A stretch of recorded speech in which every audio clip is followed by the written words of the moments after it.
Good morning everyone. প্রত্যেককে একটা বৃষ্টি ভেজা সকালের শুভেচ্ছা। আজকে একটু আগেই এসেছি আমরা, কারণ বাইরে প্রচুর বৃষ্টিপাত। কারণ এখানে আমি যদি আগে না আসি ছেলেরা বাইরে বৃষ্টিতে ভিজবে, সেই জন্য আগেই এসে গেছি। একটা ঘড়ির দিকে দেখাও। হোয়াটস টাইম নাও? গুড। আর একবার বলো, what's time now? Very good. আচ্ছা, এদিকে ক্যামেরা করো।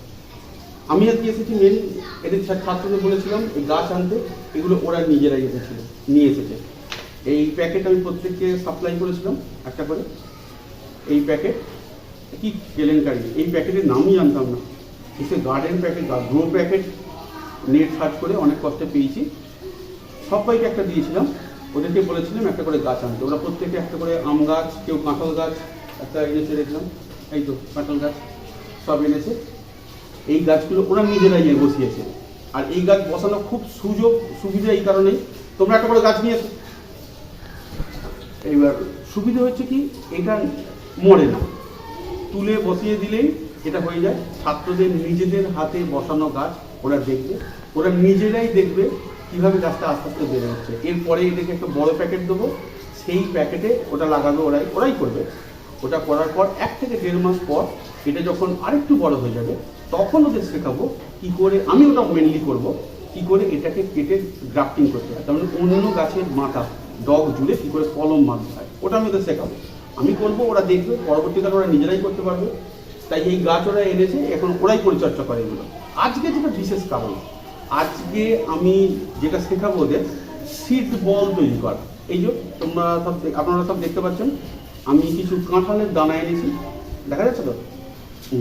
এই কাঁঠালের দানা, এই কাঁঠালের দানা সব এদিকে সব কাঁঠালের দানা এনেছি। এই কাঁঠালের দানা দিয়ে ওদেরকে এই যে মাটির ডালা মানে হচ্ছে এর ভেতরে আমি একটা সিড রেখেছি, ওদেরকেও এইরকম একটা করে বল তৈরি করাবো। কারণ আমাদের যদিও এখানে এইগুলো ফেলে দানা সবাই আর কি গাছ করেই, আপনিই পড়ে হয়ে যায়।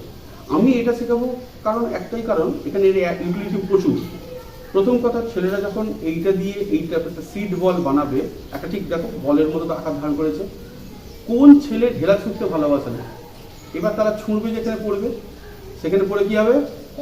ফেটে গিয়ে এই গাছটা ওখানে চলে গেল, দানাটা ওখানে গাছ হয়ে যাবে। তাহলে একটা দানা থেকে গাছ বিস্তার করার একটা দারুণ সুন্দর কৌশল ছেলেরা প্রচুর আনন্দ পেয়ে করবে। আজকে ছেলেদের এটা কম এসেছে, ছেলেগুলো দেখে নাও, এরা দিয়ে এসেছে। হ্যাঁ, এরা বৃষ্টি বলেই নিজে আছে অবশ্য, এরা প্রচণ্ড পরিমাণে এক্সাইটেড এগুলো কীভাবে করবো ওরা দেখবে বলে।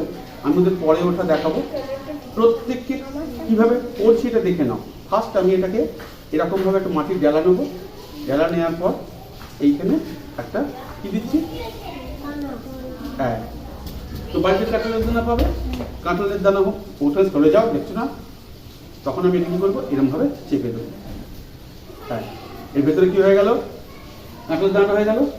এইবার তোমরা কি করবে, বাড়িতে গিয়ে এরকম নেবে, নিয়ে টুকুস করে রাস্তার ধার থেকে তার বাগানের দিকে, জঙ্গলের দিকে ছেড়ে দেবে। তাহলে কি হলো, দানাটা সেখানে চলে গেল, সেখানে গিয়ে কি হবে, গাছ হবে। এইভাবে কিন্তু আমরা গাছের বংশ বিস্তার করতে পারবো। আচ্ছা, আমি তোমাকে যদি জিজ্ঞাসা করি, what is this? No, what is this? কে বলতে পারবে? It is, yes, it is what is this? It is sapling. হ্যাঁ, এটা করে কি ছেলেরা ইংরাজিও অত্যন্ত আগ্রহের সঙ্গে শিখে যাবে। আমরা বাংলা মিডিয়াম, তারা এত আগ্রহী গাছ বসাতে, তাদেরকে আমি এর সঙ্গে সঙ্গে এদেরকে এইগুলো শেখাচ্ছি। আচ্ছা, এটার ইংরেজি জানো? লিভ। It is leave. আচ্ছা, এটা কি? It is strong. স্ট্রিম উচ্চারণ হয়, steam. It is steam. Steam. আচ্ছা, থ্যাংক ইউ প্রত্যেককে। কারণ প্রত্যেককে এই কারণে থ্যাংক ইউ বলছি, সবাই এই ভিডিওটা দেখছো। আর আমি বলছি প্রত্যেককে এই ভিডিওটা শেয়ার করো। শেয়ার করলে সুবিধা কী হবে, অন্যান্য যারা স্টুডেন্ট আছে তারা প্রচুর আগ্রহী হবে। আমার স্কুলে কতজন স্টুডেন্ট? 100 জন স্টুডেন্ট। আমি 100 জনকে নিয়ে কাজ করছি। এটা যদি আরও স্কুলে আরও ছাত্রদের মধ্যে চালিয়ে যায়, তাহলে কিন্তু অনেক উপকার হবে, অনেক বেশি আমরা গাছ বসাতে পারবো। Thank you.